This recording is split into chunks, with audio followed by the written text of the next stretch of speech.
আপু ভালো আছেন? ইনশাল্লাহ। যাক ইনশাআল্লাহ আমরা ভালো আছি। আপু ঘুমটা মাথায় দিয়ে বসে আছেন স্বামীর জন্য? হ্যাঁ। বিয়ে বসতে চাচ্ছেন? হ্যাঁ।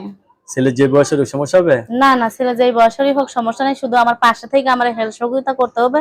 ফট করে কিন্তু বিয়ের শাদী হয় না। না না না না, ঠিক। আমার পাশে থেকে যে আমার হেল্প সহযোগিতা আগে করবে।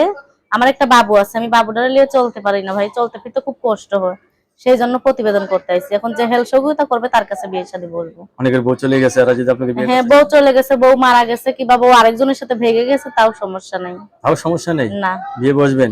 হ্যাঁ, বিয়ে বসবো। কতদিন ধরে স্বামী ছাড়া আছেন আপনি? স্বামী ছাড়া আছে 2 বছর। 2 বছর। ফ্যামিলিতে কে আছে? ফ্যামিলিতে মা আছে, ছোট একটা ভাই আছে, আর আমার একটা মেয়ে আছে।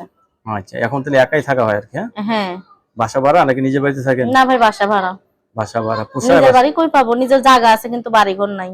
ও, নিজের জায়গা আছে, বাড়ি হ্যাঁ, ঘর নিজের নাই? জায়গা আছে, বাড়িঘর নাই। আচ্ছা, টাকা থাকলে বাড়ি ঘর করা যায় না? হ্যাঁ, এখন কেউ যদি বিয়ের শাদী করে বাড়িঘর করে দেয় তাইলে ভালো হবে। সেও আপনার থাকতে পারবে। দর্শকের কথা, রাস্তার ধারে জায়গা ভাই, দোকান করেও খাইতে পারবে।